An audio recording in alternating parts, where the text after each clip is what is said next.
ছোট্ট বাতি রাতের গভীরতা যেন চারপাশটাকে চুপ করে রেখেছে। গ্রামের এক কোণে একটি ছোট্ট কুঁড়েঘরে বৃদ্ধা রেণু একা বসে আছেন। তার একমাত্র সঙ্গী সেই পুরনো টিমটিমে বাতি। বাতিটির আলো মৃদু হলেও তার অন্ধকার ঘরটাকে আলোকিত করে রেখেছে। বাতির পাশে বসে রেণু তার পুরনো স্মৃতির খাতাটা খুললেন।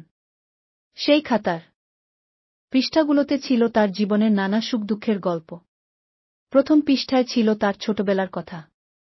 গ্রামের ধানক্ষেতের মাঝে বন্ধুদের সাথে খেলা, ঝর্ণার পাশে বসে গান গাওয়া, সব কিছু যেন চোখের সামনে ভেসে উঠল।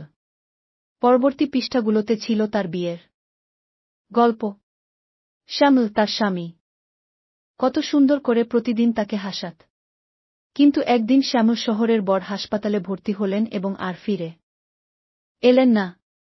সেই দিন থেকেই রেণুর জীবন যেন বদলে গেল। এতসব স্মৃতির মাঝেও রেণুর একাকিত্ব তাকে কষ্ট দেয়। বাতিটি যেন তার মনের ভাষা বুঝতে পারে। প্রতিদিন রাতের অন্ধকারে সেই ছোট্ট আলো তাকে সান্ত্বনা দেয়া। একদিন সকালে গ্রামের এক ছেলেকে রেণুর বাড়ির দরজায় দেখা গেল। ছেলেটি বলল, দাদি, আপনি তো একা থাকেন, আমি প্রতিদিন আসব আপনাকে সঙ্গ দেব। রেণুর মন আনন্দে ভরে উঠল। ছোট্ট বাতির মতোই সেই ছেলেটিও তার জীবনে নতুন আলো জ্বালাল।